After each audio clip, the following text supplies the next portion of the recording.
मेरो समस्या घोडा दुख्ने, कम्बर दुख्ने, यो टाउको खिचेको जस्तो हुने, यो अहिले भने अहिले बिर्सिने त्यस्तो थियो। यहाँ आएर पचार गर्दाखेरि सुन्दै गयो एकछिनमा बिर्सिने, सबै बिर्सिन्थेँ मैले। अहिले थेरेपी गर्दै जाँदा अहिले हल्का भएको छ। त्यसले यति चिसो हुने, अन्त हात पुरा काम्ने पनि हल्ने त्यस्तो थियो। अन्त त्यस्तो अवस्था थियो। अहिले थेरेपी गर्दै जाँदाखेरि धेरै कम भयो, यो टाउको भारी हुनु हल्का भयो, कम्बर दुख्नु, घुँडा दुख्नु धेरै कम भयो, धेरै सुधार आयो, हल्का भएको छ। अनि अस्ति 4 दिन त्यो खुट्टाको थेरेपी गरेँ नि, मलाई कहिल्यै खुट्टा दुख्दैन थियो हो, घुँडादेखि मुनि। त्यो थेरेपी गर्ने दिनमा त दाहिनेपट्टि खुट्टा, घुँडादेखि मुनि त कस्तो दुखेको, पहिल्यै दुखेको होइन, राम्रै थियो हो। आफ्नो के अरे खुट्टाको थेरेपी हुन्छ भनेर सबैजना उयो गरिरहेको छ, खुसी भइरहेको छ। मेरो त खुट्टाले पो उयो भएको। त्यहाँदेखि थेरेपी गरेपछि यता खुट्टा दुख्नु केही भएन, त्यो सुधार आएको होला सायद।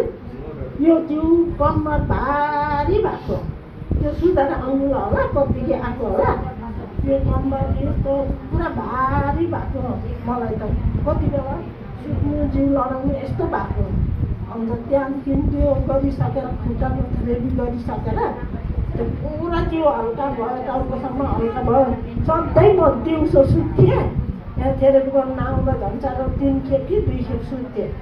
7 बजी खाजा खाएर 9 बजी सुत्थेँ, 10 बजी उठ्थेँ, फेरि बिहान खाजा खाएर 1 बेला काम गऱ्यो, अन्त त्यहाँदेखि 9 बजेपछि सुत्थेँ, फेरि 10 बजी उठेँ, 10 बजी उठेर 11 बजी खान्थेँ, 11 बजी खाएर फेरि 2 बजी सुत्थेँ, फेरि सुत्थेँ, 2 बजेपछि सुत्थेँ, 3 बजी उठ्थेँ, 3 बजी उठेर अन्त बेलुका कति छिट्टो भनेको 10:30 बजी सुत्थेँ, नभए 11 बज्थ्यो राति। र दिउँसो चाहिँ सुत्थेँ, एकछिन आधा घन्टा पनि सुत्थेँ। यहाँ आएर थेरेपी गर्दा जिउ हल्का भएर अहिले सुत्नु मन लाग्दैन, निद्रा पनि लाग्दैन, सुतौँ पनि लाग्दैन। अहिले धेरै हल्का भयो। यस्तो जिउ भारी हुन्थ्यो, एक बेला काम गरेपछि मलाई त यो जिउ त भारी हुने, सुतौँ पानी कति बेला यो जिउ लगाउने यस्तो हुन्थ्यो।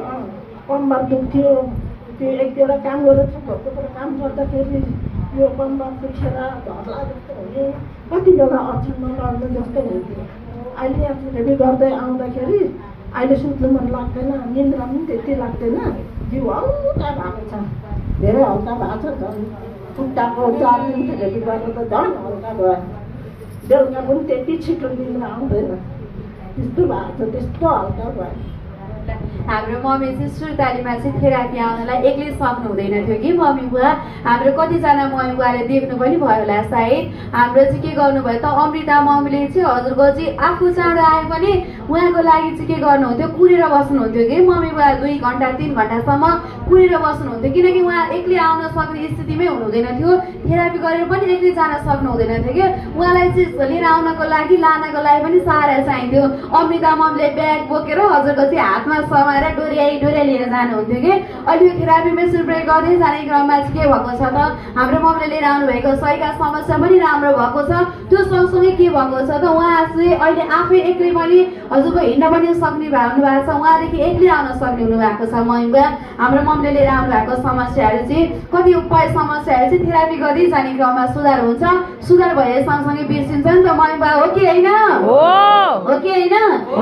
समस्या लिएर आउनु भएको हुन्छ, दुखाइ लिएर आउनु भएको हुन्छ, दुखाइ लिएर आउनु भए सँगसँगै समस्या राम्रो हुन्छ। अनि समस्या राम्रो भए सँगसँगै चाहिँ हाम्रो के बानी हुन्छ त, बिर्सिने बानी हुन्छ भने हाम्रो मम्मीले चाहिँ लिएर आउनु भएको समस्या सुगर चाहिँ 11 वर्ष पुरानो समस्या, पिसाब रोक्न नसक्ने चाहिँ 8 महिनाको, हजुरको पिसाब चाहिँ कन्ट्रोलै गर्न नसक्ने समस्या चाहिँ 8 महिनाको लिएर आउनु भएको, ग्यास्ट्रिक भएको 1 महिनाको, कम्मर दुख्ने 7 वर्ष, देब्रे कान कम सुन्ने 25 वर्ष, दुवै हात काम्ने 9 वर्ष, अनि दायाँ आँखा चाहिँ अपरेसन गरेको चाहिँ 2 वर्षको समस्याहरू लिएर आउनु भएको थियो भने। अनि हाम्रो मम्मी चाहिँ आचरणमा आउनुभन्दा अगाडि त्यसको लागि कुनै औषधि उपचारहरू चाहिँ गर्नुभयो कि भएन नि मम्मी? यहाँ आउनुभन्दा अगाडि नेपाल बन्द भएको बेलामा पुरा चिलाउने घाउ निस्क्यो मेरो टाउकोमा हातखुट्टामा पछाडि ढाडमा झन् यति बाक्लो भएको अरे म त अब देख्दिनँ।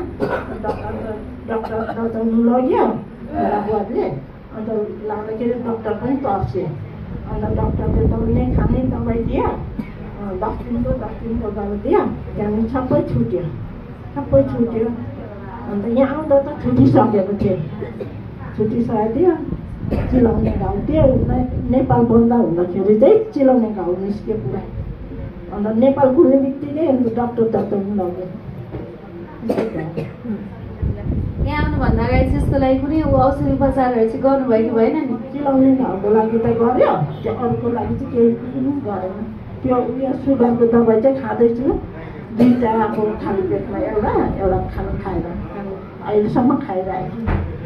हाम्रो मम्मी चाहिँ आइसनमा आउनुभन्दा अगाडि चाहिँ सुगरको चाहिँ औषधि खाइरहेको छु र शरीरभरि चाहिँ एकदम धेरै चिलाउने घाउ जस्तो खलिरहेको थियो त्यसको लागि चाहिँ लगाउने औषधि र हजुरको चाहिँ खाने औषधि खायो भनेर जानकारी गराउनु भएको छ भने अहिले थेरापी गर्दै जाने क्रममा चाहिँ हाम्रो मम्मीको चाहिँ के समस्याहरू चाहिँ राम्रो भएको छ नि मम्मी? मेरो टाउको भारी हुने समस्या हल भयो कम्मर दुख्ने हल भयो घुँडा दुख्ने हल भयो मुटु हल्लिने पनि अलि हल भयो अनि पिसाबको पनि कम भयो अहिले त्यो चिलाउने घाउले गर्दाखेरि। मम्मीले लिएर आउनु भएको समस्याहरू चाहिँ अहिले थेरापी गर्दै जाने क्रममा चाहिँ कम्मर दुख्न ठिक भयो शरीर हल्का भएको छ टाउको भारी हुने टाउको दुख्ने समस्या थियो त्यो पनि अहिले थेरापी मेसिनको प्रयोग गर्दै जाने क्रममा त्यो समस्या नि राम्रो भएको छ भनेर चाहिँ जानकारी गराउनु भएको छ भने उहाँको चाहिँ मुटु चाहिँ एकदम छिटो चल्ने कि उहाँले भन्नुहुन्थ्यो अब छाम्न पनि लगाउनु भएको थियो क्या मेरो चाहिँ एकदम धेरै मुटु चाहिँ चाँडो चाहिँ धड्के गर्छ भन्ने त्यो समस्या थियो। अहिले थेरापी गर्दै जाने क्रममा चाहिँ मुटु छिटो धड्किने समस्या पनि कम भएको छ भनेर चाहिँ जानकारी गराउनु भएको छ भने कान कराउनलाई पनि कम भएको छ खुट्टा झमझम हुने छेपारी दुख्ने समस्या पनि कम भएको छ भनेर जानकारी गराउनु भएको छ भने किनकि पहिलाको भन्दा अहिले कान सुन्न चाहिँ एकदम धेरै थाल्नु भएको छ।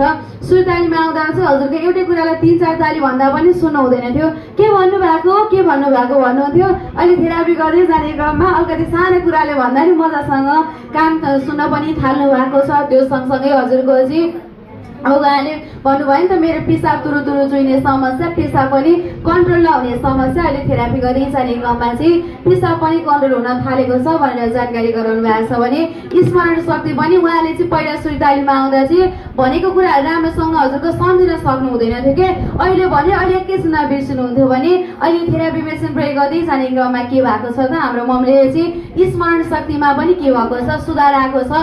अहिले हरेक कुराहरू भनेको सम्झिन पनि सक्छु मलाई सहज भएको छ भनेर चाहिँ जानकारी गराउनु भएको छ भने अनि हजुरलाई चाहिँ यहाँ आउनुभन्दा अगाडि चाहिँ समस्याहरूले चाहिँ कतिको गाह्रो कतिको अप्ठ्यारो बनाउँथ्यो नि मम्मी? गाह्रो हुन्थ्यो नि अब कोही आउँछ कुरा गर्नु अन्त अलिक कोहीसँग त अलिक बढी कुरा गर्नु पर्यो कुरा गरेपछि एकछिन